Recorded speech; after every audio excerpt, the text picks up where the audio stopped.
तो दोस्तों street fighter नाम की एक बेहतरीन मूवी हमें अपकमिंग देखने को मिलने वाली है। उसी पर बात होगी आज की इस वीडियो में। उसकी casting, pre production, releasing, casting fact, detail update, पूरी जानकारी आपको बताने वाले हैं। तो वीडियो को जरूर से लाइक कीजिएगा, हमारे चैनल को सब्सक्राइब कर बेल आइकन दबा कर इसे ऑल पर सेट कीजिएगा।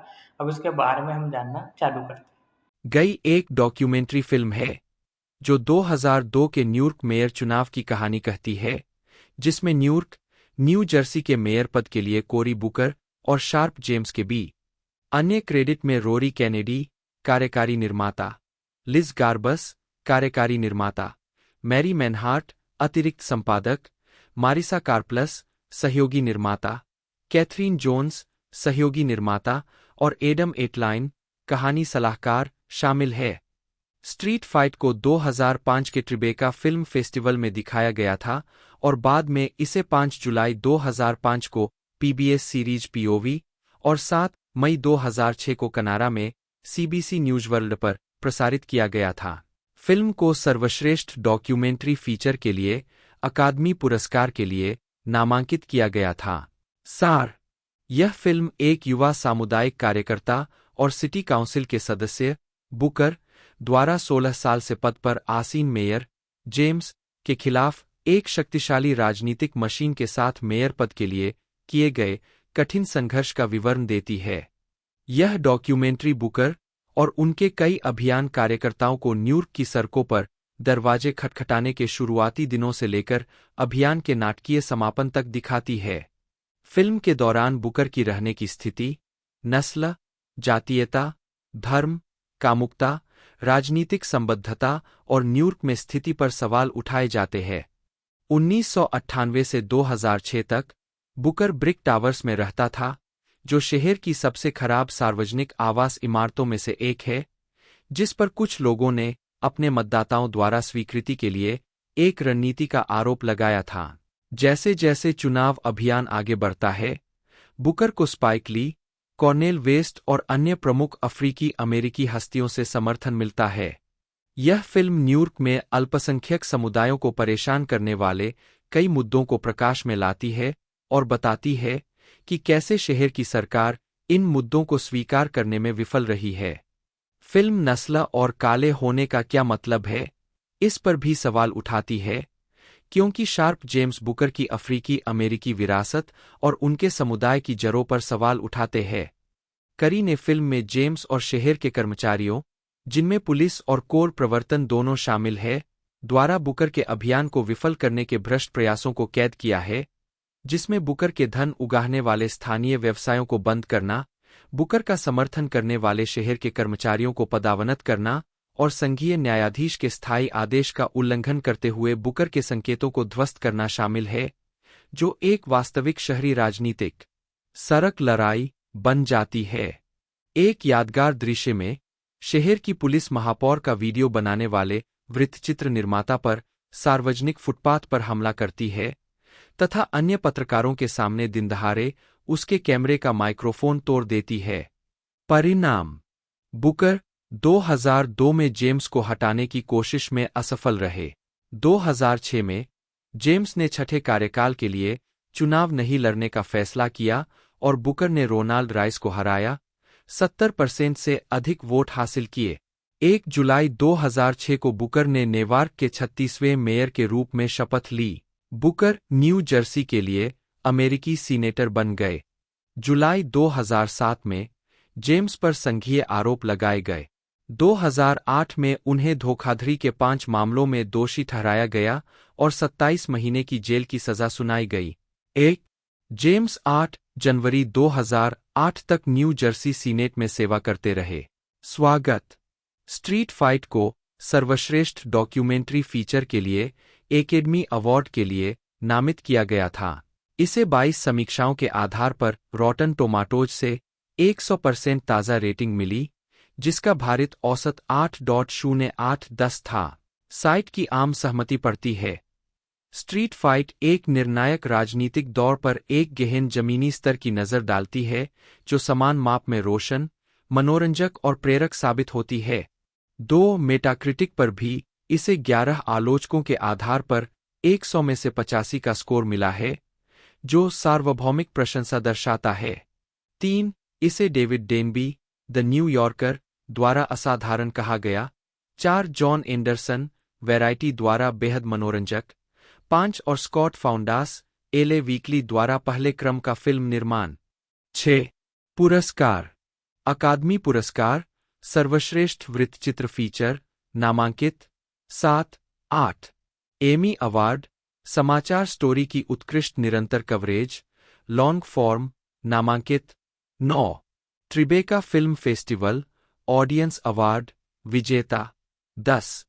Hot dogs film festival, audience award, विजेता 11. हॉट डॉग्स फिल्म फेस्टिवल, सर्वश्रेष्ठ अंतर्राष्ट्रीय वृत्तचित्र, विजेता 12.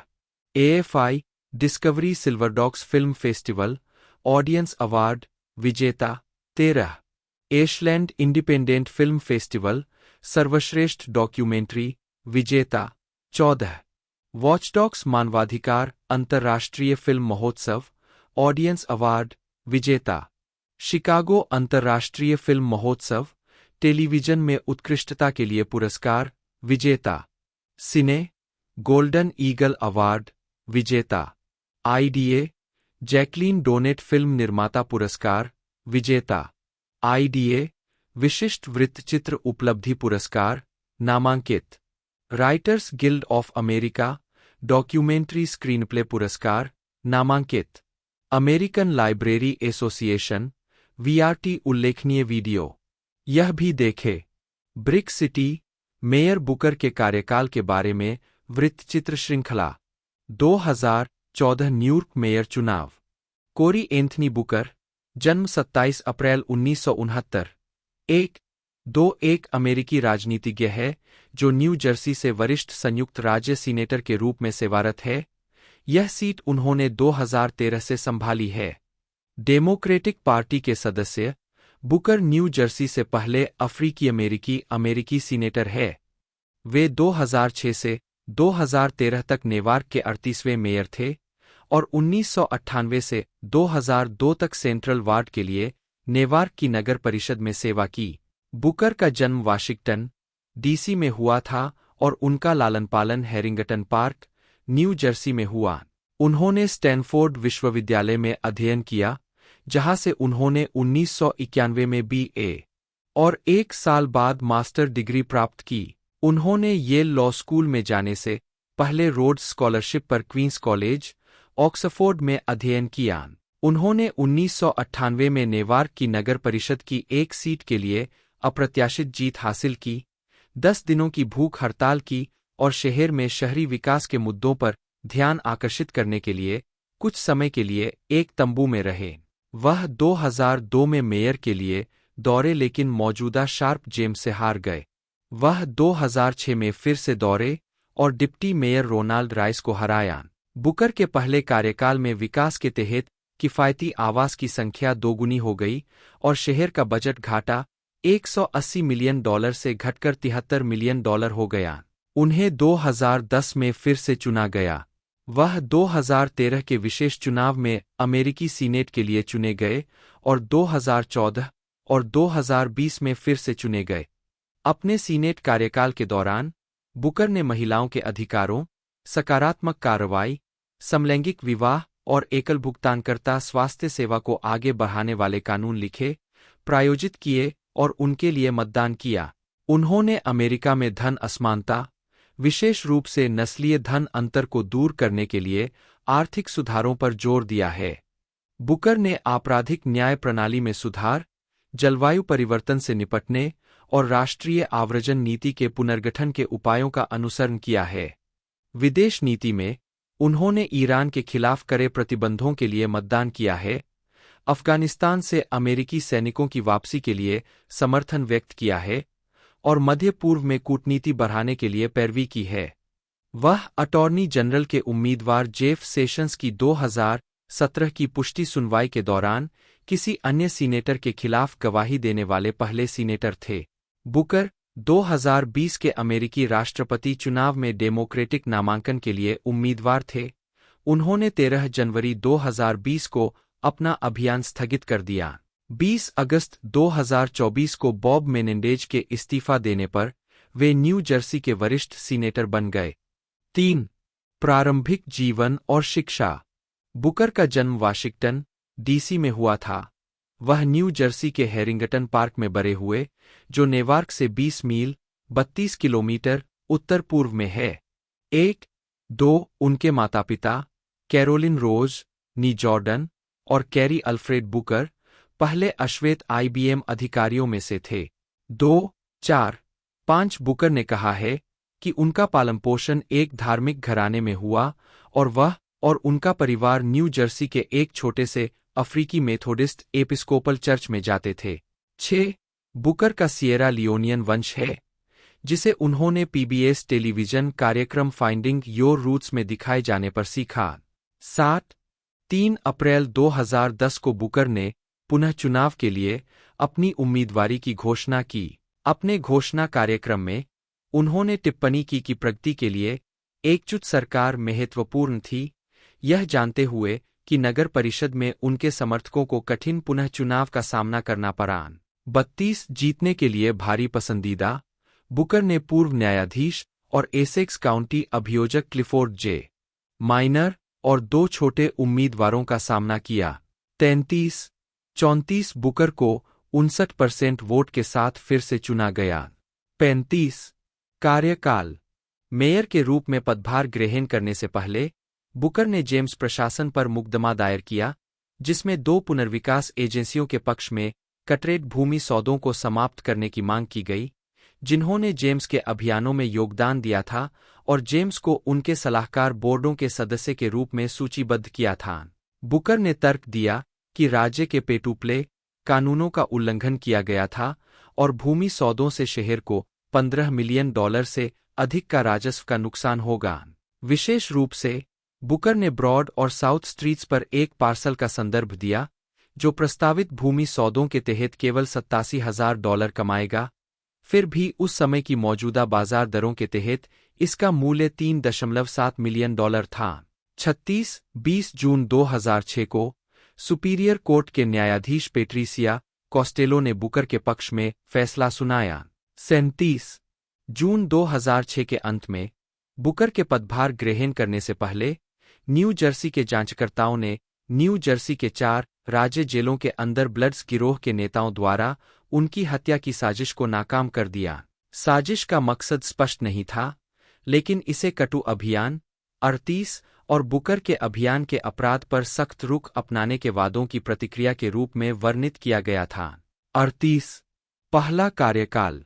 2009 में न्यूयॉर्क काउंटी डिस्ट्रिक्ट अटॉर्नी उम्मीदवार साइरस वेंस जूनियर के साथ एक फंडरेजर में बुकर ने 1 जुलाई 2006 को न्यूयॉर्क के मेयर के रूप में पदभार संभाला।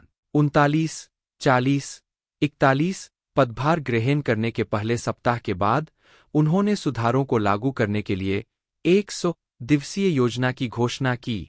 प्रस्तावित परिवर्तनों में पुलिस बल में वृद्धि, शहर में कई नौकरियों के लिए पृष्ठभूमि जांच को समाप्त करना ताकि पूर्व अपराधियों को शहर में रोजगार मिल सके, पुलिस स्टेशनों का नवीनीकरण, शहर की सेवाओं में सुधार और ग्रीष्मकालीन युवा कार्यक्रमों का विस्तार करना शामिल था। 42 बुकर की पहली प्राथमिकताओं में से एक शहर की अपराध दर को कम करना था। इसके लिए उन्होंने न्यूयॉर्क सिटी पुलिस विभाग के पूर्व deputy commissioner of operations Gary McCarthy को नेवार्क पुलिस विभाग का निदेशक नियुक्त किया।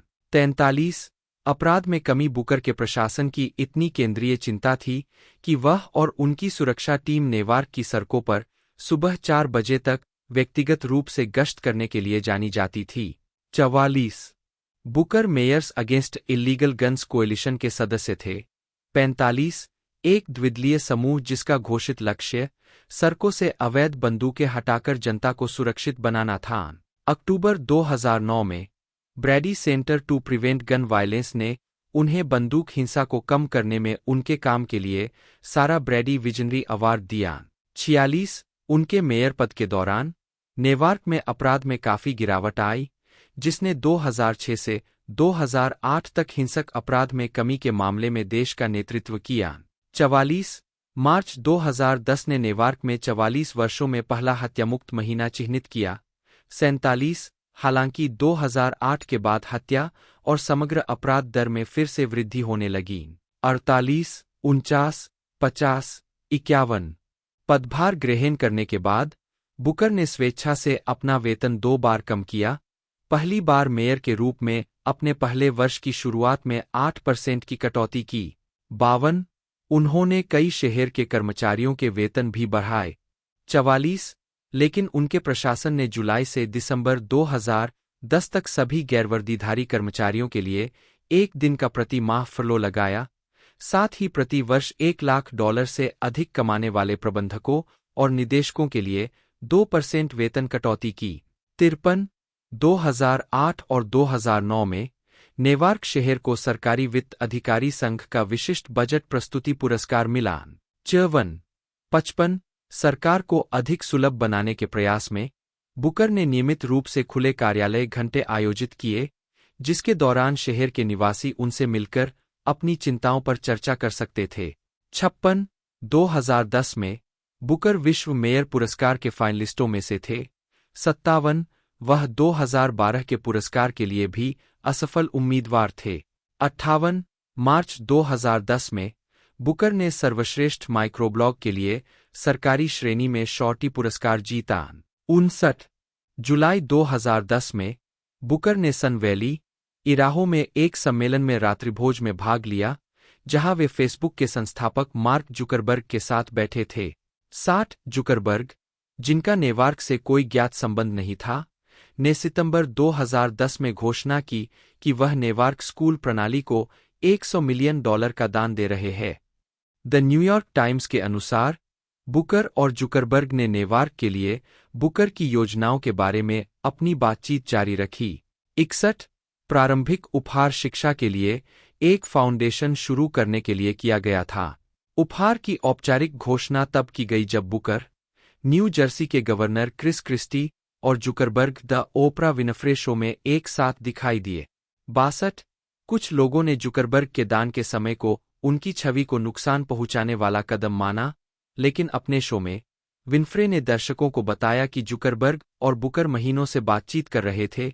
उन्होंने 1 महीने पहले ही घोषणा की योजना बना ली थी और उन्हें और बुकर को जुकरबर्ग को दान पर अपना नाम डालने के लिए मजबूर करना पड़ा, जिसे वह गुमनाम रूप से करना चाहते थे।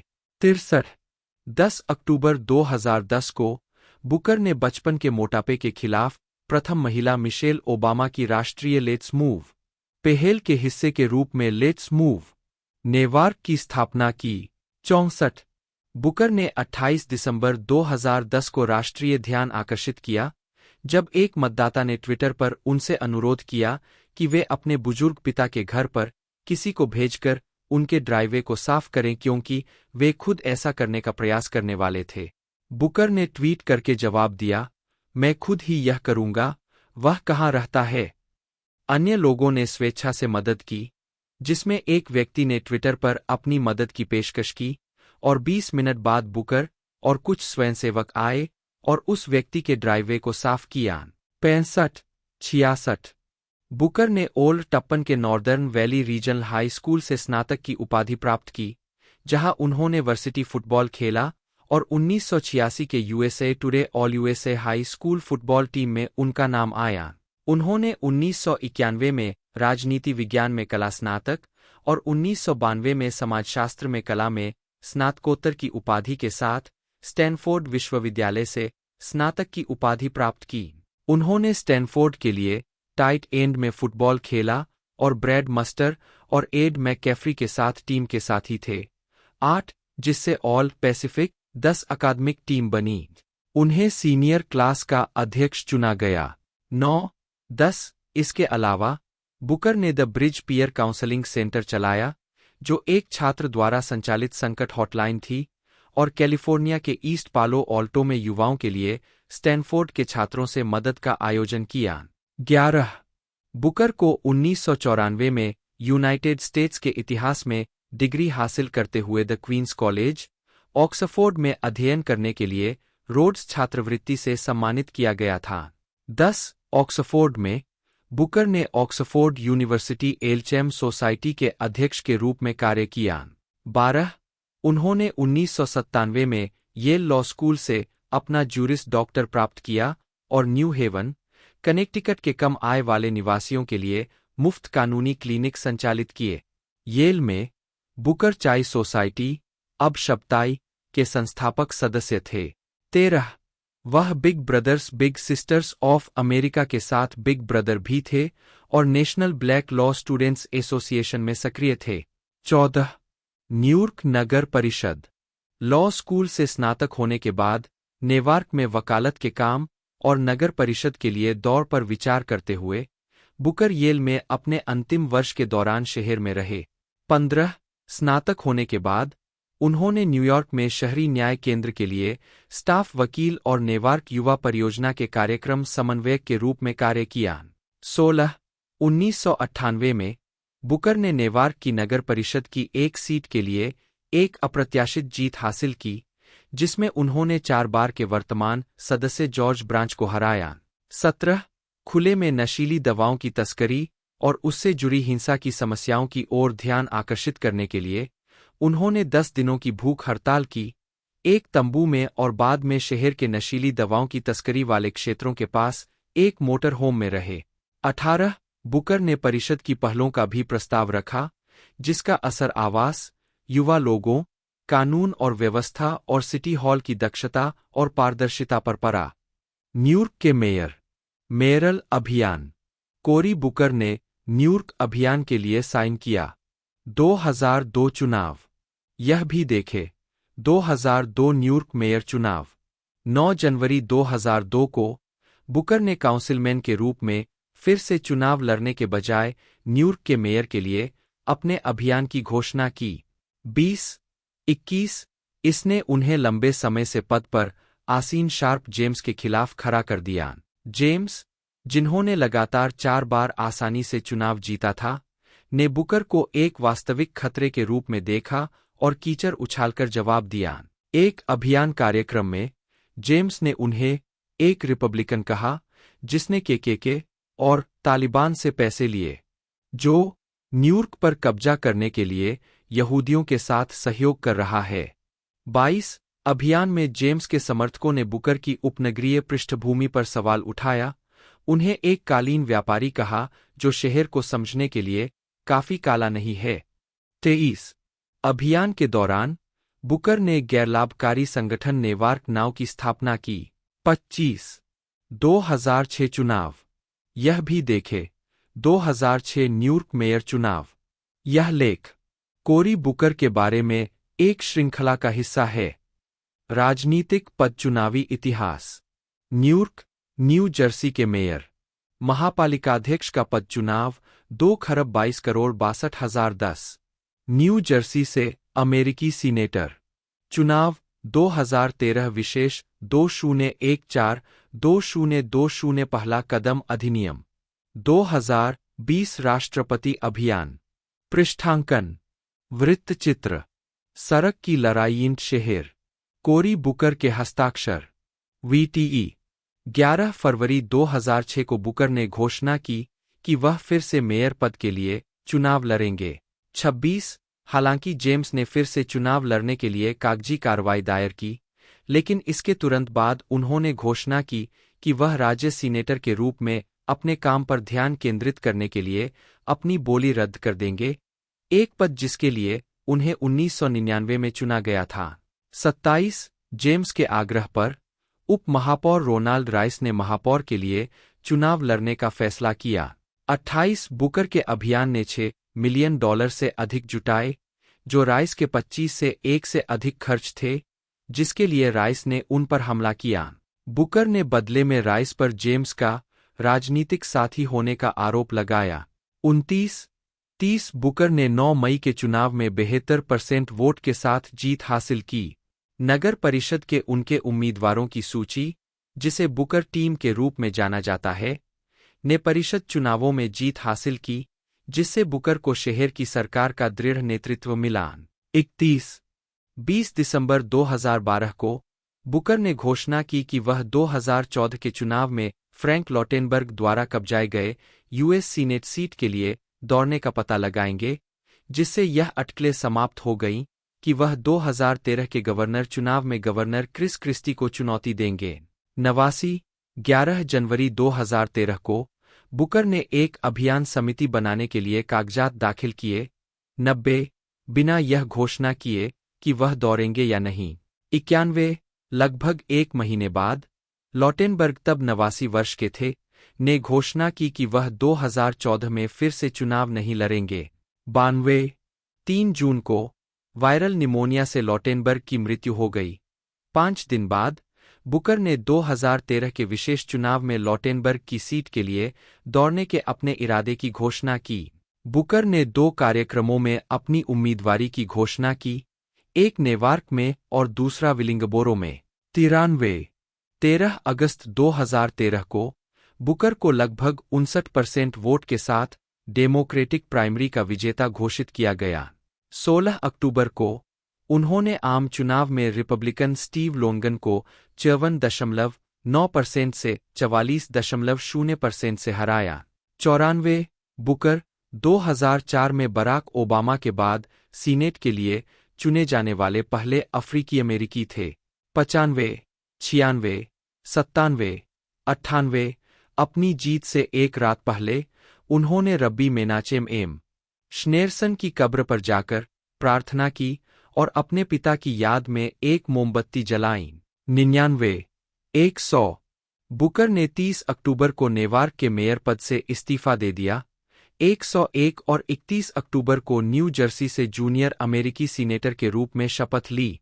102 वह न्यू जर्सी से पहले अफ्रीकी अमेरिकी अमेरिकी सीनेटर है। 95 96 97 98 2014 मुख्य लेख 2014 न्यू जर्सी में संयुक्त राज्य अमेरिका सीनेट चुनाव। 2014 में बुकर 9 जनवरी 2014 को वेस्ट ऑरेंज निवासी और न्यू जर्सी व्यवसायी ब्रायन डी गोल्डबर्ग ने घोषणा की कि वह अमेरिकी सीनेट के लिए रिपब्लिकन नामांकन की मांग करेंगे। 103 27 जनवरी 2014 को फ्रीहोल्ड टाउनशिप व्यवसायी रिचर्ड जे रिच पेजुलो ने रिपब्लिकन नामांकन के लिए अपनी उम्मीदवारी की घोषणा की। पेजुलो ने 1996 में कंजर्वेटिव पार्टी के उम्मीदवार के रूप में अमेरिकी सीनेट के लिए दौड़ लगाई थी। 104 4 फरवरी 2014 को रूढ़िवादी राजनीतिक सलाहकार जेफ बेल ने नामांकन के लिए अपनी बोली की घोषणा की। बेल 1978 में अमेरिकी सीनेट के लिए रिपब्लिकन पार्टी के उम्मीदवार थे। 105 रामापो कॉलेज के प्रोफेसर मरे सबरीन, जिन्होंने 2000 और 2008 में सीनेट के लिए दौड़ लगाई थी, ने 13 फरवरी को अपनी उम्मीदवारी की घोषणा की। 106 बेल ने रिपब्लिकन प्राइमरी जीती और रूढ़िवादी अमेरिकन प्रिंसिपल्स फंड से समर्थन प्राप्त किया, जिसने $80,000 से अधिक की लागत वाला डायरेक्ट मेल ऑपरेशन चलाया और नेशनल ऑर्गेनाइजेशन फॉर मैरिज, एक समानलिंग विवाह का विरोध करने वाला संगठन, जिसने $6,000 के स्वचालित कॉलिंग का भुगतान किया। 107 बुकर ने आम चुनाव में बेल को 55.8% वोट के साथ हराया, जबकि बेल को 42.4% वोट मिले। 108 2020 मुख्य लेख 2020 न्यू जर्सी में संयुक्त राज्य अमेरिका सीनेट चुनाव।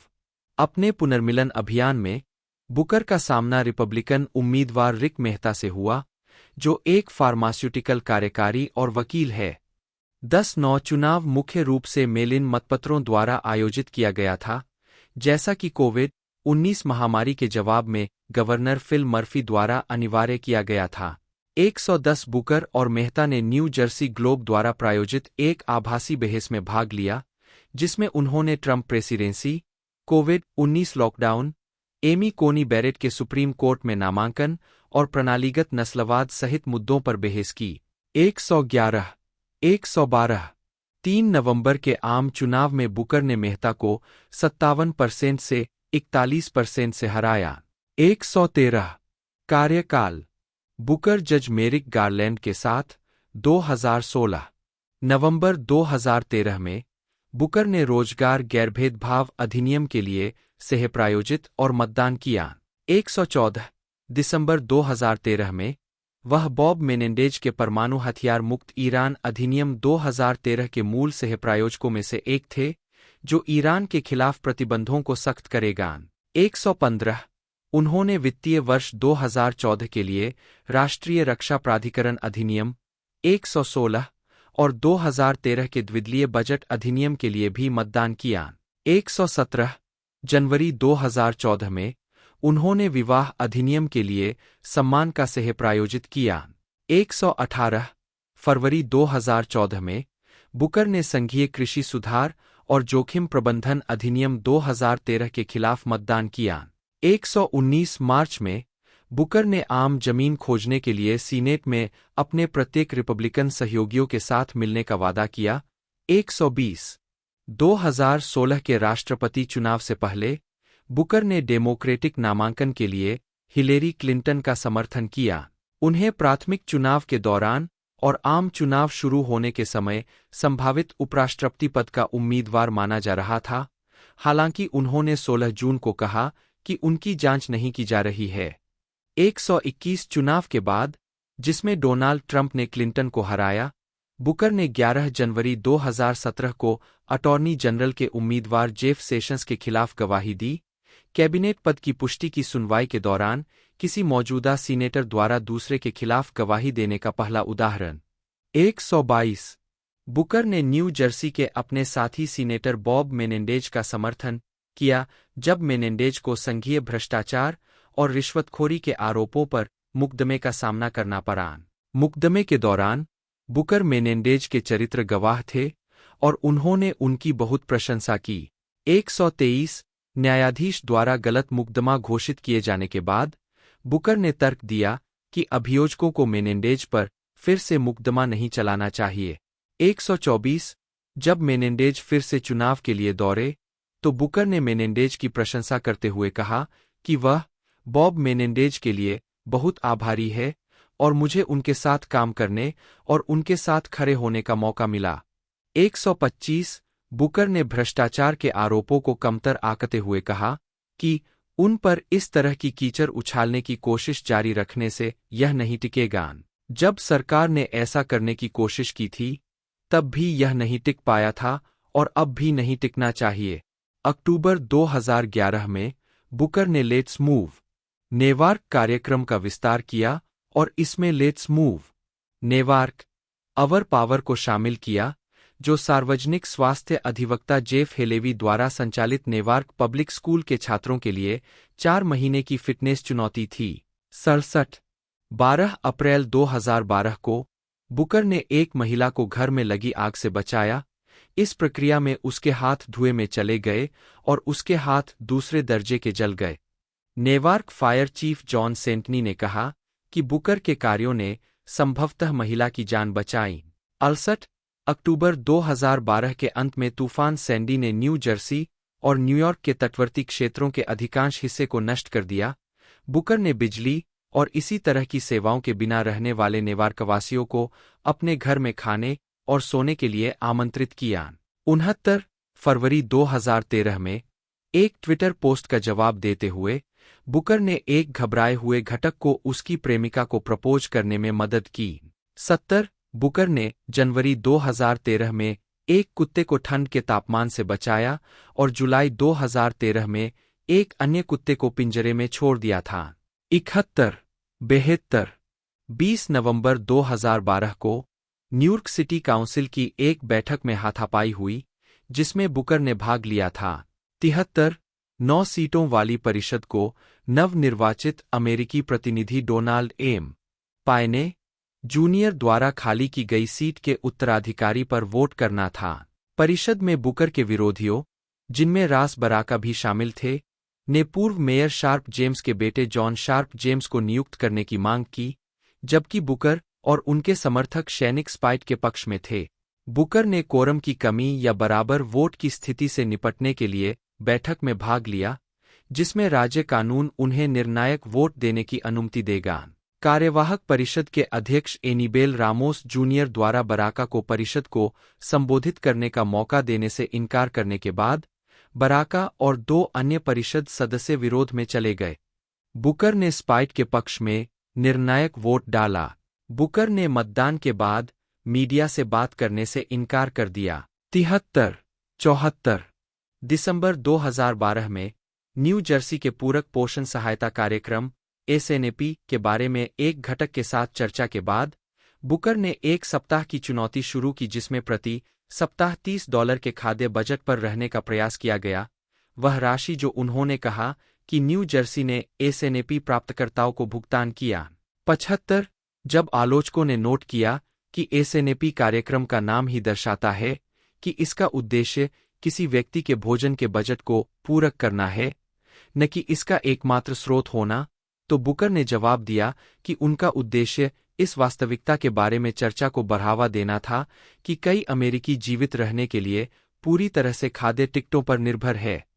76 जनमत सर्वेक्षण बुकर के मेयर पद के दौरान फेयरलेग डिकिंसन यूनिवर्सिटी के जनमत सर्वेक्षण पब्लिक माइंड ने न्यू जर्सी के निवासियों से पूछा कि क्या उन्होंने बुकर के बारे में सुना है और क्या उनके बारे में उनकी राय अनुकूल या प्रतिकूल है।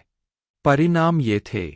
सितंबर 2008 77 नाम पहचान 56%, अनुकूल राय 32%, प्रतिकूल राय 8%।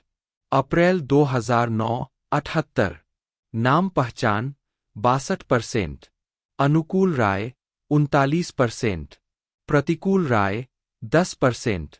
मई 2010 79 नाम पहचान 66%, अनुकूल राय 42%, प्रतिकूल राय 6%। मई 2012 80 नाम पहचान 67%, अनुकूल राय 47%, प्रतिकूल राय 6%। जनवरी 2013 81 नाम पहचान 75%, अनुकूल राय 66%, प्रतिकूल राय 13%। मार्च 2014 82 नाम पहचान 88%, अनुकूल राय 47%, प्रतिकूल राय 23%। परंपरा बुकर की मेयरशिप और प्रसिद्धि ने न्यूयॉर्क की ओर मीडिया का काफी ध्यान खींचा। जबकि न्यूयॉर्क वासियों से उनकी रेटिंग बहुत अधिक थी, उनकी विरासत को मिश्रित समीक्षाएं मिली। उनके कार्यकाल के दौरान शहर के विकास में लाखों डॉलर का निवेश किया गया था, लेकिन बेरोजगारी और उच्च हत्या दर शहर के कई इलाकों की विशेषता बनी हुई है। 83, 84, 85 उनके कार्यकाल के दौरान शुरू की गई कानूनी चुनौतियों के बावजूद न्यूयॉर्क पब्लिक स्कूल लगभग 20 वर्षों तक राज्य के नियंत्रण में रहे। 86 न्यूयॉर्क को 2011 और 2012 में आपातकालीन राज्य सहायता में $32 मिलियन मिले, जिसके लिए न्यूयॉर्क और राज्य के बीच एक समझौता ज्ञापन की आवश्यकता थी, जिसने शहर को सिटी हॉल प्रशासनिक पदों पर नियुक्तियों का अनुरोध करने और राज्य को उन्हें स्वीकृत करने के लिए बाध्य किया।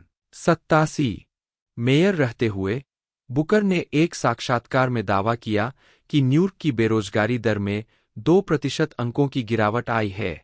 88 पॉलिटिफैक्ट ने दावे को झूठा बताया क्योंकि उसने ऐसे डेटा का इस्तेमाल किया था जिसे मौसमी रूप से समायोजित नहीं किया गया था।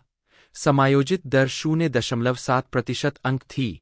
88 अमेरिकी सीनेट चुनाव वाणिज्य, विज्ञान और परिवहन समिति 2013 से 2018, होमलैंड सुरक्षा और सरकारी मामलों पर समिति 2015 से 2017, पर्यावरण और लोक निर्माण समिति 2013 से 2021। कॉकस सदस्यताएं congressional black caucus 145, congressional next gen 9 जनवरी 2001 कॉकस 146। 2020 राष्ट्रपति अभियान मुख्य लेख कोरी बुकर 2020 राष्ट्रपति अभियान।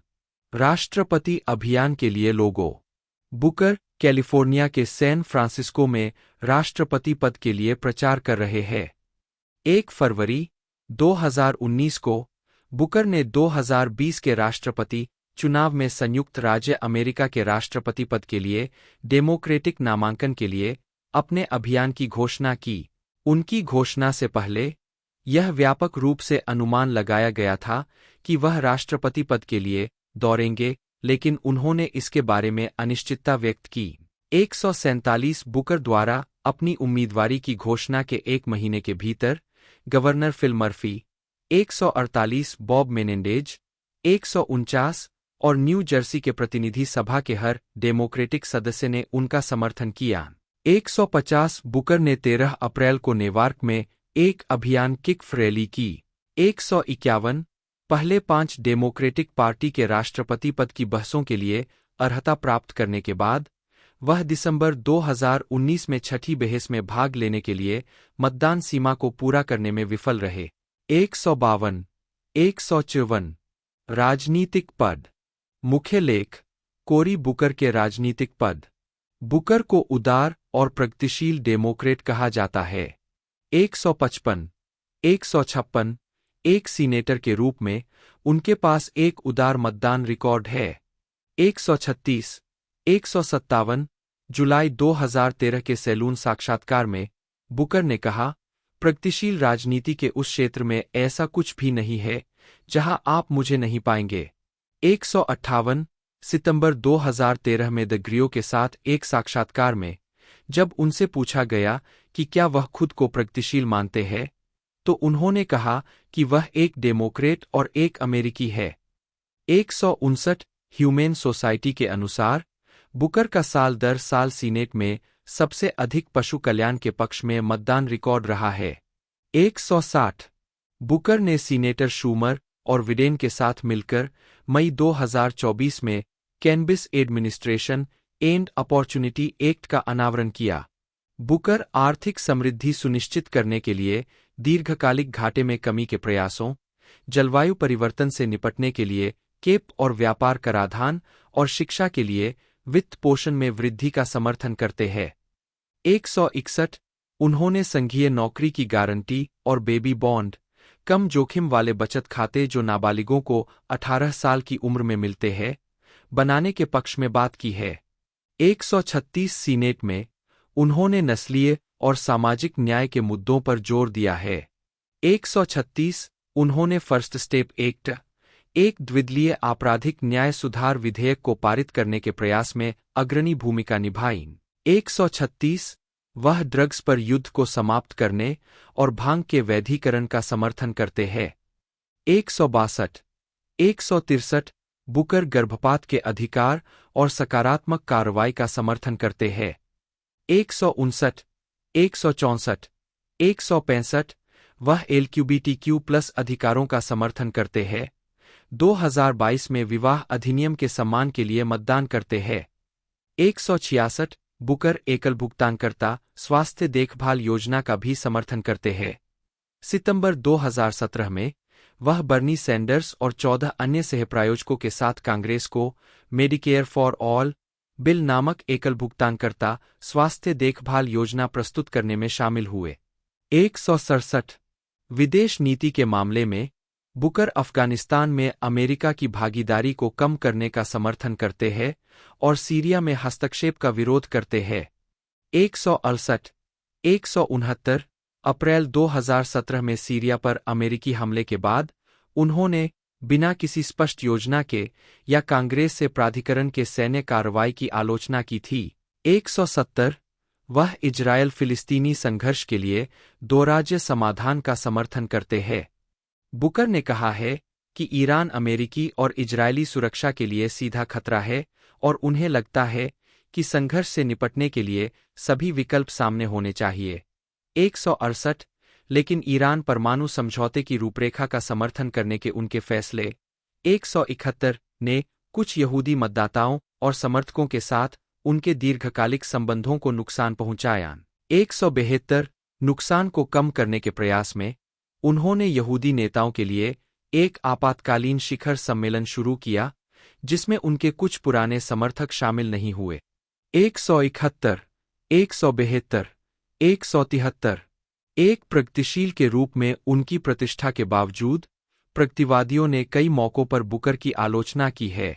174 2017 में उन्होंने डॉक्टर के पर्चे की दवा की कीमतें कम करने के प्रस्ताव के खिलाफ मतदान किया, जिसके कारण आलोचना हुई कि वह कॉरपोरेट समर्थन पर बहुत अधिक निर्भर थे।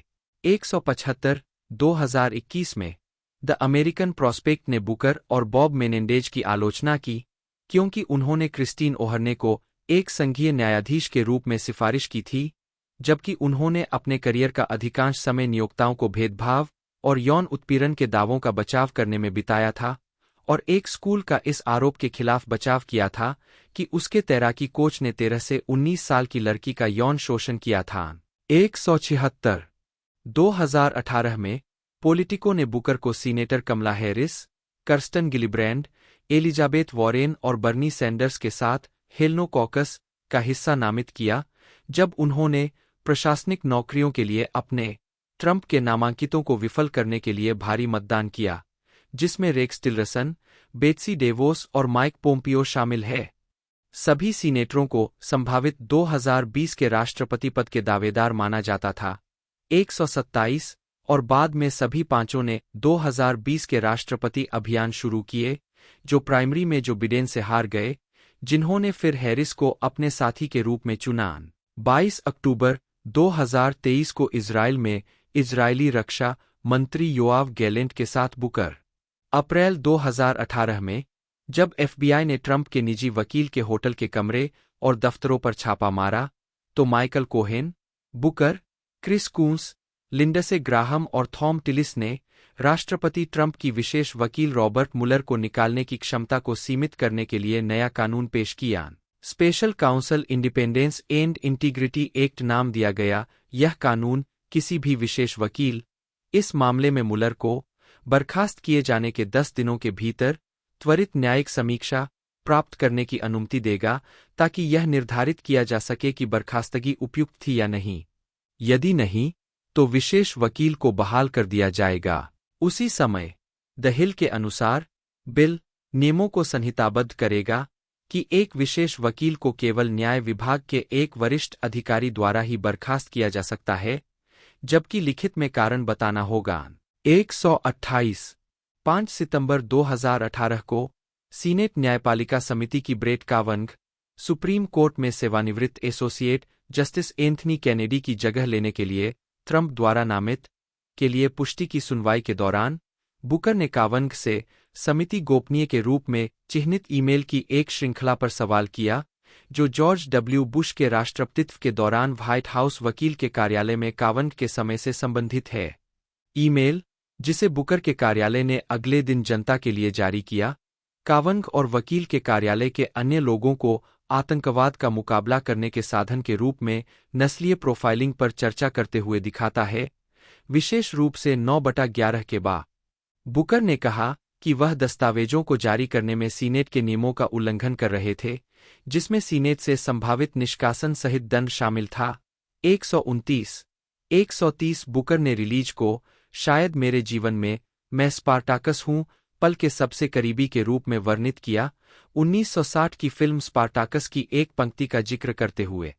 131 132 समिति के अध्यक्ष चक ग्रासली ने कहा कि दस्तावेजों को एक रात पहले ही सार्वजनिक रिलीज के लिए मंजूरी दे दी गई थी, और बुकर किसी भी नियम का उल्लंघन नहीं कर रहे थे, जिसके कारण कुछ रिपब्लिकन ने बुकर पर नाटकीयता और तमाशा में शामिल होने का आरोप लगाया।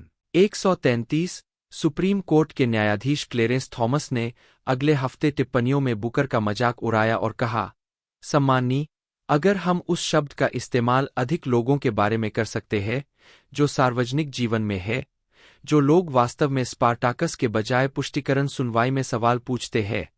134 बुकर ने फर्स्ट स्टेप एक्ट, एक द्विदलीय आपराधिक न्याय सुधार विधेयक को पारित करने के प्रयास में अग्रणी भूमिका निभाई। 136 उन्होंने मारिजुआना न्याय अधिनियम पेश किया है, जो संघीय स्तर पर संयुक्त राज्य अमेरिका में भांग को वैध करेगा, मारिजुआना गिरफ्तारियों में नस्लीय पूर्वाग्रह दिखाने वाले न्यायालयों में कुछ कानून प्रवर्तन को समाप्त करेगा, और ड्रग्स पर युद्ध से प्रभावित समुदायों को वित्त पोषण बढ़ाएगा। 137 138 बुकर ने 1 फरवरी 2019 को 2020 के चुनाव में राष्ट्रपति पद के लिए डेमोक्रेटिक नामांकन के लिए अपनी उम्मीदवारी की घोषणा की। 139 बुकर की राष्ट्रपति बिडेन से मुलाकात। बुकर 6 जनवरी 2021 को 2021 United states electoral college vote count के प्रमाणीकरण में भाग ले रहे थे, जब ट्रंप समर्थकों ने यूएस कैपिटल पर धावा बोल दिया। दंगाइयों द्वारा कैपिटल में घुसने के कुछ ही मिनटों बाद बुकर और उनके साथी सीनेटरों को चैम्बर से बाहर निकाला गया। 140 बुकर ने हमले को भड़काने के लिए ट्रंप को दोषी ठहराया। 142 हमले के बाद बुकर ने ट्रंप को हटाने के लिए संयुक्त राज्य अमेरिका के संविधान में 25वें संशोधन को लागू करने या महाभियोग चलाने का आह्वान किया। 143 समिति के कार्यभार।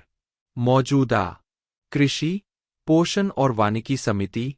144 कमोडिटीज, जोखिम प्रबंधन और व्यापार पर उपसमिति। खाद्य एवं पोषण, विशेष फसलें, जैविक और अनुसंधान पर उपसमिति। पशुधन, डेयरी, पोल्ट्री, स्थानीय खाद्य प्रणाली और खाद्य सुरक्षा एवं संरक्षा पर उपसमिति। विदेश संबंध समिति। अफ्रीका और वैश्विक स्वास्थ्य नीति पर उपसमिति। अध्यक्ष। निकट पूर्व, दक्षिण एशिया, मध्य एशिया और आतंकवाद प्रतिरोध पर उपसमिति। विदेश विभाग और यूएसएआईडी प्रबंधन, अंतर्राष्ट्रीय संचालन और द्विपक्षीय अंतर्राष्ट्रीय विकास पर उपसमिति। लघु व्यवसाय और उद्यमिता समिति। न्यायपालिका संबंधी समिति। प्रतिस्पर्धा नीति, अविश्वास और उपभोक्ता अधिकार उपसमिति। आपराधिक न्याय और आतंकवाद निरोध पर उपसमिति। संघीय न्यायालय, निरीक्षण, एजेंसी कार्रवाई और संघीय अधिकार पर उपसमिति। आव्रजन, नागरिकता और सीमा सुरक्षा पर उपसमिति। संविधान पर उपसमिति। पहले का 2009 की शरद ऋतु में टुनाइट शो के होस्ट कॉनन ओब्रायन ने बुकर के साथ एक व्यंग्यपूर्ण ऑन एयर और यूट्यूब विवाद में भाग लिया, जिसमें ओब्रायन ने मजाक में नेवार्क का अपमान किया और बुकर ने जवाब दिया कि वह ओब्रायन को नेवार्क हवाई अड्डे से प्रतिबंधित कर देंगे। 199 200 तत्कालीन विदेश मंत्री हिलेरी क्लिंटन ने एक तैयार कॉमेडी स्किट के दौरान विवाद को समाप्त करने का आह्वान किया और बुकर से कहा कि इसे ओब्रायन को 2 सप्ताह से भी कम समय पहले लगी सिर की चोट के कारण माने। 201 इसके बाद बुकर ओब्रायन के शो में आए और दर्शकों को आश्वासन दिया कि झगड़ा खत्म हो गया है और वह वास्तव में ओब्रायन के बहुत बड़े प्रशंसक हैं, जो इस बात पर सहमत हुए कि हर बार जब वह नेवार्क के बारे में कोई मजाक करेंगे तो वह नेवार्क शहर को $500 का दान देंगे। वेवायर। 2012 में बुकर और टेक एग्जीक्यूटिव सारा रॉस और नाथन रिचर्डसन ने वीडियो शेयरिंग तकनीक पर केंद्रित कंपनी वेवायर का गठन किया। 203 शुरुआती निवेशकों में Oprah Winfrey, Eric Schmidt, Jeff Weiner और ट्रॉय कार्टर शामिल थे। 203 न्यूयॉर्क टाइम्स की फ्रंट पेज की कहानी में बुकर के वेवायर से संबंधों पर चर्चा होने के बाद 204 बोर्ड के सदस्य एंड्रयूज ने अपने पद से इस्तीफा दे दिया। 205 इसके तुरंत बाद वेवायर के सीईओ रिचर्डसन ने व्यवसाय छोड़ दिया क्योंकि कंपनी ने अपना ध्यान सामग्री निर्माण से सामग्री संग्रह में स्थानांतरित कर दिया। 206 अगस्त 2013 में बुकर ने एनबीसी न्यूज को बताया कि वह सीनेट के लिए चुने जाने पर वेवायर बोर्ड से इस्तीफा देने और अपनी हिस्सेदारी एक ट्रस्ट में डालने का इरादा रखते। 209 किताब। 2016 में बुकर ने एक आत्मकथा लिखी, United thoughts on finding common ground and advancing the common good. HuffPost के एक लेख में शमूली यांकलोविच ने पुस्तक के बारे में कहा, अगर कोई ऐसी बात है जिस पर बुकर यूनाइटेड में बार बार लौटते हैं, तो वह यह है कि समकालीन राजनीति की अदूरदर्शिता नागरिकों को भटकाती है और उन्हें मूर्त महत्व के मुद्दों को अनदेखा करने के लिए कमजोर बना देती है। मुझे विश्वास है कि यह टूटी हुई व्यवस्था जो हम सभी को परेशान करती है, की मरम्मत की जाएगी।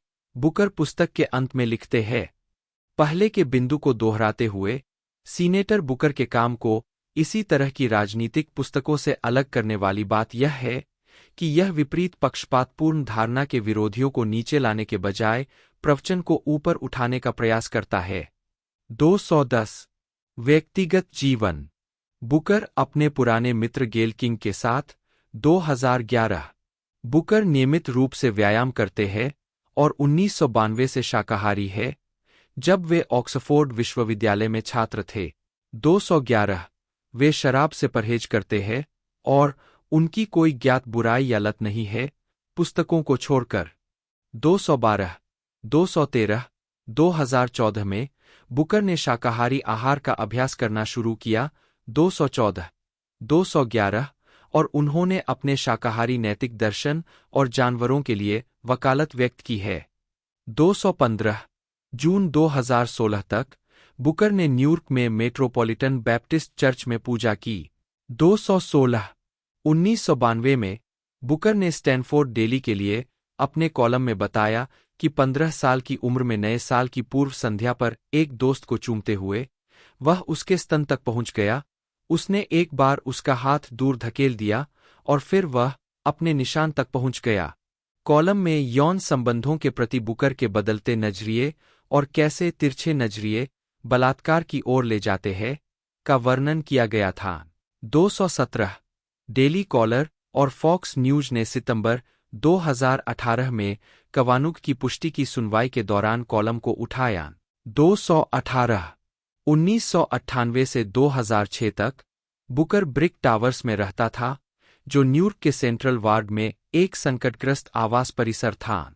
नवंबर 2006 में ब्रिक टावर्स में बचे हुए आखिरी किराएदारों में से एक के रूप में बुकर ने न्यूयॉर्क के साउथ वार्ड में हॉथोर्न एवेन्यू पर 3 मंजिला किराए के मकान में अपना अपार्टमेंट छोड़ दिया, जिसे बोर्डअप घरों और खाली लॉट के साथ एक ड्रग और गिरोहग्रस्त पड़ोस के रूप में वर्णित किया गया है। 219 ब्रिक टावर्स को तब से ध्वस्त कर दिया गया है और 2010 में वहां एक नया मिश्रिताय विकास बनाया गया है। 220 2013 से बुकर नेवार्क के सेंट्रल वार्ड के लिंकन पार्क सेक्शन में अपने स्वामित्व वाले टाउनहाउस में रह रहे हैं, जिसे अपनी कला, जैज और नाइटलाइफ इतिहास के लिए द कोस्ट के रूप में भी जाना जाता है। 221 बुकर स्पेनिश बोलते हैं। उन्होंने इक्वाडोर में स्पेनिश इमर्शन कार्यक्रम में भाग लिया था।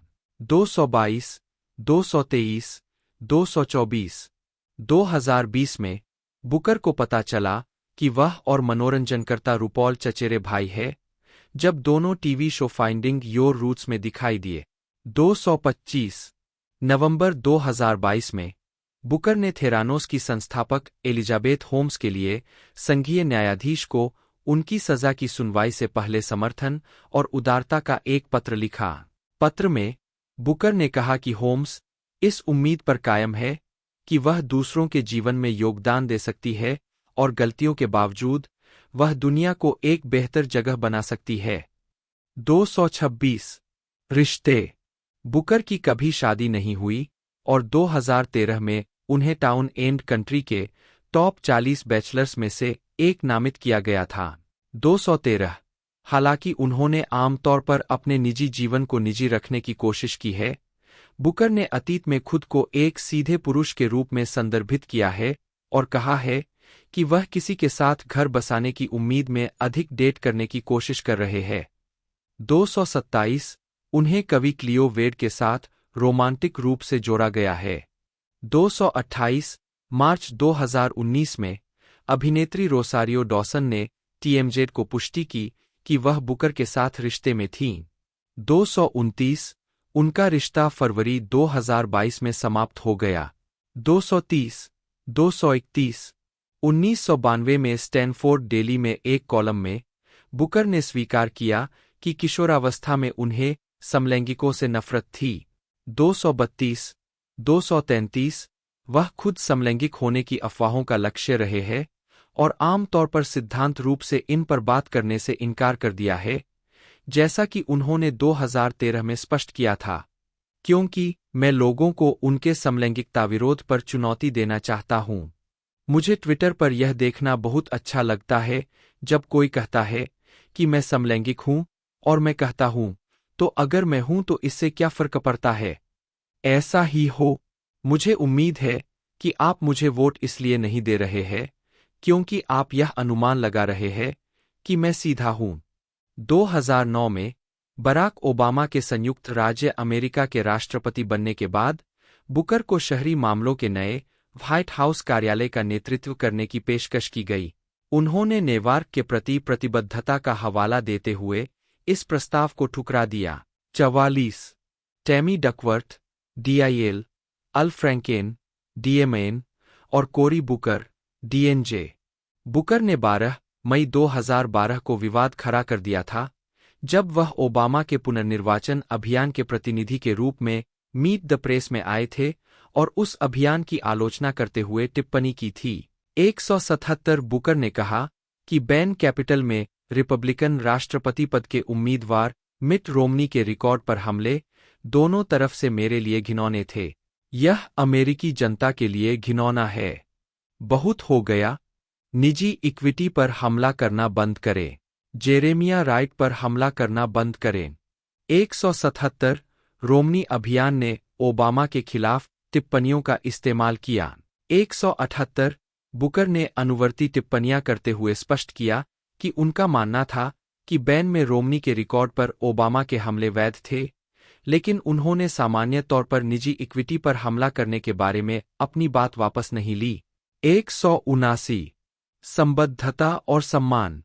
बुकर राजनीतिक कार्रवाई समिति डेमोक्रेट्स फॉर एजुकेशन रिफॉर्म के सलाहकार बोर्ड में बैठते हैं। 181 वह टीचर्स कॉलेज, कोलंबिया विश्वविद्यालय में न्यासी बोर्ड के सदस्य है और पूर्व में येल लॉ स्कूल में कार्यकारी समिति और स्टैनफोर्ड विश्वविद्यालय में न्यासी बोर्ड के सदस्य थे। 2010 में बुकर को एक निर्वाचित या नियुक्त अधिकारी द्वारा सर्वश्रेष्ठ सार्वजनिक सेवा के लिए अमेरिकी सीनेटर जॉन हेज पुरस्कार मिला। यह पुरस्कार जेफरसन अवार्ड्स द्वारा प्रतिवर्ष दिया जाता है। 182 कोरी बुकर और माइकल बेनेट, डीसीओ। कोरी बुकर और डैन सुलिवान, आरएके। मई 2009 में बुकर को नेवार्क के मेयर के रूप में सार्वजनिक सेवा में उनके उत्कृष्ट करियर के लिए नेवार्क स्थित new Jersey institute of technology से डॉक्टर ऑफ ह्यूमेन लेटर्स की मानद उपाधि मिली। 183 मई 2009 में उन्हें ब्रैंडिस विश्वविद्यालय से डॉक्टरेट की मानद उपाधि मिली और वह उस वर्ष एक प्रारंभ वक्ता थे। 184 बुकर को नेवार्क के लिए उनके साहसिक दृष्टिकोण और शहरी परिवर्तन के लिए राष्ट्रीय मानक स्थापित करने के लिए दिसंबर 2010 में येशिवा विश्वविद्यालय से डॉक्टर ऑफ ह्यूमेन लेटर्स की एक और मानद उपाधि मिली। 185 जून 2011 में बुकर को नेवार्क के शहरी परिवर्तन के लिए डॉक्टर ऑफ लॉ की मानद उपाधि मिली। 187 2010 में उन्होंने 15 मई को पिक्चर कॉलेज में, 17 मई को कोलंबिया विश्वविद्यालय के शिक्षक महाविद्यालय में और 23 मई को सफोक विश्वविद्यालय लॉ स्कूल में दीक्षांत भाषण दिए। बुकर ने 13 मई 2011 को लिंकन सेंटर के एवरी फिशर हॉल, अब डेविड गेफेन हॉल, में न्यूयॉर्क लॉ स्कूल के स्नातकों को दीक्षांत भाषण दिया। उन्होंने मई 2011 में रोड आइलैंड विश्वविद्यालय में दीक्षांत भाषण दिया। उन्हें डॉक्टर ऑफ ह्यूमेन लेटर्स की मानद उपाधि भी मिली। 188 उन्होंने 17 जून 2012 को स्टैनफोर्ड स्टेडियम में स्टैनफोर्ड विश्वविद्यालय के स्नातकों को दीक्षांत भाषण दिया। 18-9 उन्होंने मई 2013 में बुकर ने सेंट लुइस में वाशिंगटन विश्वविद्यालय में दीक्षांत भाषण दिया और कानून की मानद डॉक्टरेट की उपाधि प्राप्त की। 191 16 मई 2014 को बुकर ने न्यू जर्सी के रामापो कॉलेज के आइजोर सेंटर में दीक्षांत भाषण दिया। 192 2016 के राष्ट्रपति चुनाव के दौरान जब क्लिंटन को निमोनिया जैसी बीमारी हुई थी तो तत्कालीन डीएनसी अंतरिम अध्यक्ष डोना ब्रेजिल ने माना कि उनके आदर्श प्रतिस्थापन टिकट में बिडेन और बुकर शामिल होंगे, लेकिन विभाजनकारी प्रतिक्रिया की संभावना और ट्रंप को भ्रम में वोट हासिल करने की अनुमति देने की संभावना के कारण उन्होंने हिलेरी की जगह लेने के बारे में और अधिक विचार नहीं किया। 193 फिल्में। फिल्म निर्माता मार्शल करी ने बुकर के 2000 2002 के मेरल अभियान को डॉक्यूमेंट्री स्ट्रीट फाइट में दिखाया। इस फिल्म को 2005 में सर्वश्रेष्ठ डॉक्यूमेंट्री फीचर के लिए अकादमी पुरस्कार के लिए नामांकित किया गया था। 194 2009 से बुकर ने डॉक्यूमेंट्री सीरीज ब्रिक सिटी में अभिनय किया है। यह सीरीज बुकर के अपराध को कम करके और आर्थिक नवीनीकरण लाकर नेवार्क को बेहतर बनाने के प्रयासों पर केंद्रित है। ब्रिक सिटी ने 2009 में पीबॉडी अवार्ड जीता और 2010 में प्राइम टाइम एमी के लिए नामांकित किया गया। 195 बुकर ने 2011 की डॉक्यूमेंट्री मिस रिप्रेजेंटेशन में योगदान दिया और मास मीडिया में राजनीति में महिलाओं के प्रतिनिधित्व पर टिप्पणी की। 196 बुकर 2015 के पार्क्स एंड रिक्रिएशन एपिसोड सुश्री लुर्गेटवायर गोज टू वाशिंगटन में ओरिन हैच के साथ एक दृश्य में दिखाई दिए। 197 Booker 2024 Netflix documentary You Are What You Eat A Twin Experiment में दिखाई दिए। 198 कॉनन ओब्रायन झगड़ा 1996 में जेम्स के chief of staff Jackie Mattison पर संघीय अदालत में मिलबर्न के एक बीमा दलाल से $17,000 से अधिक की रिश्वत लेने का आरोप लगाया गया था। 16-17 बाद में उन्हें संघीय जेल में 41 महीने की सजा सुनाई गई। उन्हें 2000 में रिहा किया गया। 18 आवास के मामले में 1990 के दशक में जेम्स की नीति न्यूयॉर्क की विशाल लेकिन ज्यादातर परित्यक्त आवास परियोजनाओं को ध्वस्त करने और उनकी जगह छोटे पैमाने के सार्वजनिक आवास या बाजार दर वाले मध्यम वर्ग के आवास बनाने की थी। 11 सितंबर के आतंकवादी हमलों के बाद जेम्स ने न्यूयॉर्क शहर के लिए सहायता प्रदान करने में पास के जर्सी शहर की सहायता करने की पेशकश की, जहां हमले हुए थे। 2006 में जेम्स ने न्यू जर्सी डेविल्स को नेवार्क शहर में स्थानांतरित करने का समर्थन किया। प्रूडेंशियल सेंटर नेवार्क महानगरीय क्षेत्र का सबसे नया अखाड़ा है। 16 मार्च को जेम्स ने मेयर के रूप में फिर से चुनाव के लिए आवेदन किया, लेकिन 11 दिन बाद घोषणा की कि वह छठा कार्यकाल नहीं मांगेंगे। 20 राज्य सीनेट जून 1999 में मेयर के रूप में कार्य करते हुए जेम्स को दिवंगत सीनेटर वायोना लिपमैन के शेष कार्यकाल को पूरा करने के लिए न्यू जर्सी सीनेट में नियुक्त किया गया था और अगले नवंबर में उस सीट के लिए चुनाव जीता। नवंबर 2001 में उन्हें पूर्ण कार्यकाल के लिए फिर से चुना गया और वे दोनों पदों पर बने रहे। उनके सीनेट जिले में एसेक्स काउंटी में नेवार्क का हिस्सा और यूनियन काउंटी में हिलसाइड की पूरी टाउनशिप शामिल थी।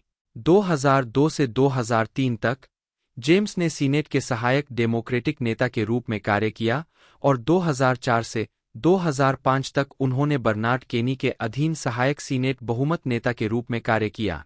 21 वह 2004 में सीनेट बजट समिति के उपाध्यक्ष बने। सीनेटर वेन आर ब्रायंट के अधीन उस पद पर कार्यरत थे, जिन्हें मार्च 2007 में भ्रष्टाचार के आरोपों में दोषी ठहराया गया था। 9 अप्रैल 2007 को जेम्स ने घोषणा की कि वह अपने राज्य की सीनेट सीट पर फिर से चुनाव नहीं लड़ेंगे। 23 भ्रष्टाचार और सत्ता का दुरुपयोग, जांच और संघीय आरोप। 2005 में new Jersey open public records act (OPRA) के तहत एक अनुरोध प्रस्तुत किया गया, जिसमें जेम्स से सिटी हॉल द्वारा जारी डेबिट कार्ड सौंपने को कहा गया, जो उसे 2002 में मिला था। OPRA के अनुरोध से पता चला कि जेम्स ने 2 साल की अवधि में व्यक्तिगत खर्चों के लिए कार्ड से $70,000 से अधिक खर्च किए थे। 24 अगस्त 2006 में OPRA के एक अनुरोध से यह भी पता चला कि जेम्स ने कई छुट्टियों के लिए नेवार्क पुलिस विभाग द्वारा प्रदान किए गए क्रेडिट कार्ड से $80,000 से अधिक खर्च किए थे, जिसमें उस वर्ष जून में रियो डी जेनेरो में $6,500 की छुट्टी भी शामिल थी। 21 अगस्त को अमेरिकी अटॉर्नी क्रिस क्रिस्टी के नेतृत्व में अमेरिकी अटॉर्नी कार्यालय ने आगे की जानकारी के लिए डेबिट और क्रेडिट कार्ड रिकॉर्ड के लिए सम्मन जारी किए। 25 जवाब में जेम्स ने कोई गलत काम नहीं करने का दावा किया और समझाया। 24 सितंबर में संघीय अधिकारियों ने जेम्स द्वारा किए गए संभावित गलत कामों की अपनी जांच शुरू की। 26 मार्च 2007 में संघीय जांचकर्ताओं ने जेम्स और उसकी मालकिन और पूर्व स्टोर संचालक तमिका रिले के बीच के दस्तावेजों को तलब किया, जिसमें आरोप लगाया गया कि जेम्स ने रिले को शहर के लॉट की बिक्री में हेराफेरी की, जिसने उन्हें तुरंत सैकड़ों हजार डॉलर के मुनाफे पर बेच दिया। 27 अमेरिकी अटॉर्नी कार्यालय ने जून में बाद में इन आरोपों की एक अलग जांच शुरू की। 12 जुलाई को जेम्स को संघीय ग्रैंड जूरी द्वारा 33 संघीय आरोपों अर्थात मेल धोखाधड़ी और षड्यंत्र पर आरोपित किया गया था। 21 अभियोग के संबंध में एक प्रेस कॉन्फ्रेंस में क्रिस्टी ने आरोप लगाया कि जेम्स ने 2001 और 2005 के बीच कटरेट स्कीम में रिले को 9 शहर के लॉट की बिक्री में धांधली की। 29 बाद में उन्होंने आगे आरोप लगाया कि जेम्स ने 2001 और 2006 के बीच राज्य के बाहर की छुट्टियों के दौरान खुद और 8 महिलाओं के लिए शहर द्वारा जारी क्रेडिट कार्ड का दुरुपयोग भी किया था। 22 अपने अभियोग में जेम्स ने दोषी नहीं होने की दलील दी। 26 फरवरी 2008 को जेम्स का मुकदमा शुरू हुआ।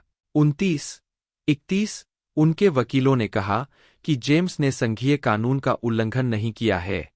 32 पहले सप्ताह में अभियोजकों ने सीनेट बिल 967 के बारे में जेम्स की गवाही का एक वीडियो टेप पेश किया, जो कि फॉल्कनर अधिनियम में संशोधन करने के लिए 2004 में उनके द्वारा प्रायोजित कानून था, जिसमें उन्होंने आरोप लगाया कि जेम्स ने बिल को पारित करने का आग्रह किया ताकि वह अपनी शक्ति बढ़ा सके और खुद को अवैध रूप से लाभ पहुंचा सके।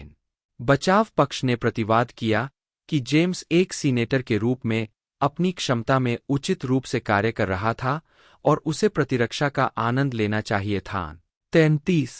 5 मार्च को अभियोजकों ने भूमि सौदों के संबंध में जेम्स की ओर से 1 दर्जन से अधिक ज्ञापन प्रस्तुत किए, जिससे पता चला कि वह निगरानी कर रहा था कि क्या शहर के जिन डेवलपर्स से वह परिचित था उन्हें भूखंड खरीदने का मौका मिल रहा था।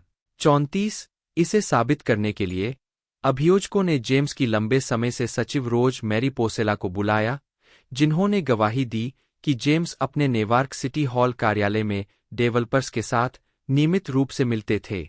उन्होंने यह भी गवाही दी कि तमिका रिले को जेम्स तक विशेष पहुंच थी और सिटी हॉल के अधिकारियों को पता था कि उनका एक संबंध था। 1 अप्रैल को बचाव पक्ष ने पूर्व काउंसिलवुमन गेल चेनीफील्ड जेंकिंस को बुलाया, जिन्होंने गवाही दी कि नगर परिषद ने पुनर्विकासकर्ताओं के लिए शहर के स्वामित्व वाली भूमि के लिए एक समान मूल्य निर्धारित किया है। अमेरिकी जिला न्यायालय के न्यायाधीश बिल मार्टिनी ने जेम्स को 27 महीने की जेल की सजा सुनाई, जबकि अभियोजकों ने मूल रूप से 15 से 20 साल की सजा की सिफारिश की थी। जूरी ने 8 अप्रैल को विचार विमर्श शुरू किया। 32 और 16 अप्रैल को उन्होंने जेम्स को सभी मामलों में दोषी पाया। 12 मई को यूएस अटॉर्नी के कार्यालय ने घोषणा की कि शहर द्वारा जारी क्रेडिट कार्ड के दुरुपयोग के लिए जेम्स के खिलाफ शेष आरोप हटा दिए गए थे। इस प्रकार उसे दूसरे मुकदमे से बख्श दिया गया। 23 जुलाई को न्यायाधीश बिल मार्टिनी ने दोषसिद्धि को बरकरार रखा। 37 और 29 जुलाई को जेम्स को 27 महीने जेल की सजा सुनाई गई और उसे $1 लाख का जुर्माना भरने का आदेश दिया गया। 38 मूल रूप से अभियोजकों ने जेम्स के लिए 15 से 20 साल की सजा का आग्रह किया था, लेकिन मार्टिनी ने तर्क दिया कि एक लोक सेवक के रूप में जेम्स के वर्षों ने अधिक उदार सजा में भूमिका निभाई। 40 सितंबर 2008 में संघीय कारागार ब्यूरो ने फोर्ट डिक्स में संघीय जेल में अपनी सजा काटने के जेम्स के अनुरोध को अस्वीकार कर दिया। 41 और इसके बजाय उसे वर्जीनिया में एफसीआई पीटर्सबर्ग में रिपोर्ट किया। 42 जेल और मुकदमों से रिहाई। जून 2009 में जेम्स के वकील एलन बोमन ने एक अपीलीय अदालत को दोषसिद्धि को खत्म करने के लिए मनाने का प्रयास किया, हालांकि उनके प्रयास विफल रहे। 44 6 अप्रैल 2010 को जेम्स को 18 महीने की सजा काटने के बाद समय से पहले रिहाई दे दी गई। अदालत के आदेश के अनुसार उन्हें अपने शेष करियर के लिए निर्वाचित कार्यालय के लिए दौड़ने पर प्रतिबंध लगा दिया गया था। 45 अपनी रिहाई के 7 दिन बाद जेम्स ने अपनी दोषसिद्धि को उलटने के लिए अपील दायर की। 46 सितंबर 2010 में उनकी एक सजा को पलट दिया गया था, लेकिन शेष 4 सजाओं को अपरिवर्तित छोड़ दिया गया था। 47 उन्होंने एक जूरी के बेईमान होने के कारण दोषसिद्धि को पलटने की मांग करते हुए आगे अपील की। यह अपील फरवरी 2013 में खारिज कर दी गई। 48 2011 में न्यू जर्सी चुनाव कानून प्रवर्तन आयोग ने जेम्स के खिलाफ मुकदमा दायर किया, जिसमें आरोप लगाया गया कि उन्होंने और उनके अभियान कोषाध्यक्ष चेरिल जॉनसन ने कानूनी फीस का भुगतान करने के लिए अभियान निधि में लगभग $94,000 का अनुचित तरीके से उपयोग किया। 17 अगस्त 2012 को न्यू जर्सी सुपीरियर कोर्ट ने आयोग के पक्ष में फैसला सुनाया और आदेश दिया कि जेम्स और जॉनसन दोनों को पैसे वापस करने होंगे। 50 जनवरी 2015 में एक राज्य अपील अदालत ने जेम्स की अपील को खारिज कर दिया और उच्च न्यायालय के फैसले को बरकरार रखा। 51 सजा के बाद का करियर। 2013 में जेम्स ने पॉलिटिकल प्रिजन नामक 17 अध्याय की एक पुस्तक प्रकाशित की, जिसे उन्होंने जेल में लिखा था। 53 उसी वर्ष उन्होंने अपने बेटे जॉन शार्प जेम्स के चुनाव अभियान को सलाह दी, जिसने नेवार्क की नगर परिषद में एक सीट जीती। 53 उसी वर्ष जेम्स ने कोरी बुकर का समर्थन किया, एक पूर्व दुश्मन जिसे उन्होंने 2002 के नेवार्क मेयर की दौड़ में हराया था, दिवंगत फ्रैंक लॉटेनबर्ग की जगह अमेरिकी सीनेटर के लिए विशेष चुनाव में। 55 2022 में जेम्स ने नेवार्क सिटी काउंसिल के लिए एक बड़े उम्मीदवार के रूप में चुनाव लड़ने का प्रयास किया, जबकि अदालत ने उन्हें सार्वजनिक निर्वाचित कार्यालय चलाने से प्रतिबंधित कर दिया था। 3 मार्च 2022 को Newark city clerk Kenneth Lewis ने उनके प्रमाणीकरण को अस्वीकार कर दिया। 2 जेम्स ने अपनी उम्मीदवारी खारिज होने के बाद मुकदमा करने का प्रयास किया, यह तर्क देते हुए कि जबकि उन्हें सार्वजनिक पद धारण करने से प्रतिबंधित किया गया था, उम्मीदवार के रूप में चुनाव लड़ने पर प्रतिबंध नहीं था। एक न्यायाधीश ने उनके मुकदमे को खारिज कर दिया और जेम्स ने बर्खास्तगी के खिलाफ अपील करने से इनकार कर दिया। 56 यह भी देखे 2002 न्यूयॉर्क मेयर चुनाव। शार्प जेम्स, जन्म 20 फरवरी 1936, न्यू जर्सी के एक अमेरिकी पूर्व राजनीतिज्ञ है। एक डेमोक्रेट, उन्होंने 1986 से 2006 तक नेवार्क के 37वें मेयर के रूप में और 1999 से 2008 तक 29वें विधायी जिले के लिए राज्य सीनेटर के रूप में कार्य किया। वे नेवार्क के इतिहास में सबसे लंबे समय तक सेवा करने वाले मेयर हैं और 2005 की फीचर फिल्म स्ट्रीट फाइट का विषय है, जो नेवार्क के 2002 के मेयर चुनाव को दर्शाती है, जहां जेम्स को कोरी बुकर से अपेक्षा से अधिक कड़ी चुनौती का सामना करना पड़ा था। न्यू जर्सी की राजनीति में एक बार एक लोकप्रिय व्यक्ति, 2008 में हाई प्रोफाइल भ्रष्टाचार के आरोपों में दोषी ठहराए जाने के बाद उनका करियर प्रभावी रूप से समाप्त हो गया। 1-2 प्रारंभिक जीवन और शिक्षा। जेम्स का जन्म 1936 में फ्लोरिडा के जैक्सनविले में हुआ था। वे 1940 से नेवार्क के निवासी हैं। 3 उन्होंने साउथ साइड हाई स्कूल, जिसे बाद में Malcolm x Shahbaz high school का नाम दिया गया, से स्नातक किया, मोंटक्लेयर स्टेट यूनिवर्सिटी से शिक्षा में बीए और स्प्रिंगफील्ड कॉलेज से शारीरिक शिक्षा में एमए किया।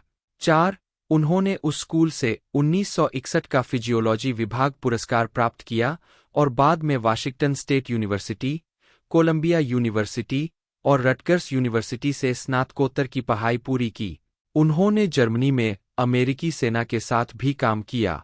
1988 में जेम्स को मोंटक्लेयर स्टेट यूनिवर्सिटी से डॉक्टर ऑफ लॉ की मानद उपाधि से सम्मानित किया गया और 1991 में ड्रू यूनिवर्सिटी से डॉक्टरेट की मानद उपाधि से सम्मानित किया गया। राजनीतिक कैरियर। नगर परिषद। जेम्स पहली बार 1970 में साउथ वार्ड काउंसिलमैन के रूप में सार्वजनिक पद के लिए चुने गए थे।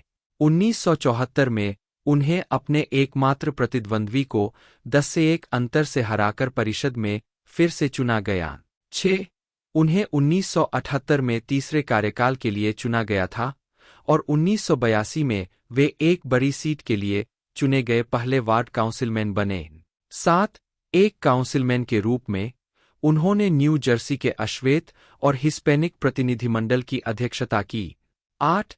1977 में उन्होंने नेवार्क अंतर्राष्ट्रीय हवाई अड्डे पर कॉनकॉर्ड जेट की लैंडिंग को रोकने के प्रयास का नेतृत्व किया, यह दावा करते हुए कि इससे क्षेत्र में वायु और ध्वनि प्रदूषण बढ़ेगा। 9. 1983 में टॉक शो के होस्ट फिल डोनह्यू ने नेवार्क के बारे में टिप्पणी की कि एक ऐसी जगह है जहां विदेशी लोग नहीं जाना चाहेंगे। जेम्स ने माफी की मांग की। जवाब में डोनह्यू ने जेम्स को टिप्पणी के लिए माफी मांगते हुए एक पत्र भेजा। 10. न्यूयॉर्क के मेयर 30 जनवरी 1986 को जेम्स ने घोषणा की कि वह 4 बार के वर्तमान मेयर केनेथ ए. गिब्सन को चुनौती देने के लिए नेवार्क के मेयर के लिए चुनाव लड़ेंगे। 7. जेम्स ने 13 मई का चुनाव जीता और उसी वर्ष 1 जुलाई को पद की शपथ ली। 1990 में जब उन्होंने फिर से चुनाव की मांग की तो वे निर्विरोध चलने वाले पहले नेवार्क मेयर थे और 1994 और 1998 में आसानी से फिर से चुनाव जीते। जेम्स नेवार्क के सबसे लंबे समय तक सेवा करने वाले मेयर बन गए जब उन्हें 2002 में अभूतपूर्व 5वें कार्यकाल के लिए फिर से चुना गया। एक साल बाद New Jersey Conference of Mayors द्वारा मेयर ऑफ द ईयर नामित किया गया। तत्कालीन काउंसिलमैन कोरी बुकर के खिलाफ उनके 2002 के पुनर्मिलन अभियान को 2005 की फीचर फिल्म स्ट्रीट फाइट में प्रलेखित किया गया था। जेम्स को चुनाव के दिन से पहले सार्वजनिक टकराव के दौरान बुकर को दिए गए एक नस्लवादी और समलैंगिकता विरोधी बयान पर जांच का सामना करना पड़ा, लेकिन फिर भी तनावपूर्ण चुनाव में वह विजयी रहे। 11-12 जेम्स अपने शुरुआती वर्षों में मेयर के रूप में अक्सर सार्वजनिक रूप से जॉगिंग सूट पहनने और डाउनटाउन न्यूयॉर्क में विकास को आकर्षित करने के लिए उच्चस्तरीय प्रयास करने के लिए जाने जाते थे। 1997 में न्यूयॉर्क ने प्रशंसित new Jersey performing arts centre का निर्माण पूरा होते देखा। जेम्स को मशीन पॉलिटिक्स के उदाहरण के रूप में जाना जाता है। उन्हें संदिग्ध अभियान रणनीति के लिए जाना जाता था, जिसमें अपने स्वयं के उद्देश्यों के लिए पुलिस बल का कथित उपयोग, अपने विरोधियों के समर्थकों को डराना और अपने विरोधियों की विरासत पर हमला करना शामिल था। 13 1987 और 1988 में जेम्स ने 1988 के डेमोक्रेटिक पार्टी के राष्ट्रपति पद के नामांकन के लिए जेसी जैक्सन के अभियान के न्यू जर्सी अध्यक्ष के रूप में कार्य किया। 14 दिसंबर 1992 में James new Jersey state electoral college के सदस्य थे, जो क्लिंटन बटा गोर टिकट के लिए वोट डालने वाले 15 मतदाताओं में से एक थे। 15 तो दोस्तों स्ट्रीट फाइटर नाम की एक बेहतरीन मूवी जो कि हमें अपकमिंग देखने को मिलने वाली, उसी पर एक जैसे उसी टाइटल की एक वो डॉक्यूमेंट्री हमें देखने को मिली 2005 में, लेकिन उससे ये एक डिफरेंट मूवी रहने वाली है। ये एक एक्शन मूवी रहने वाली है जिसमें एक्शन भरपूर देखने को मिलने वाला है। तो पूरी जानकारी में आगे आपको एक जैसे दे चुका हूँ। यदि वीडियो अच्छी लगी हो तो वीडियो को लाइक कीजिएगा। आज की इस वीडियो में इतना ही, मिलते हैं अगले वीडियो में।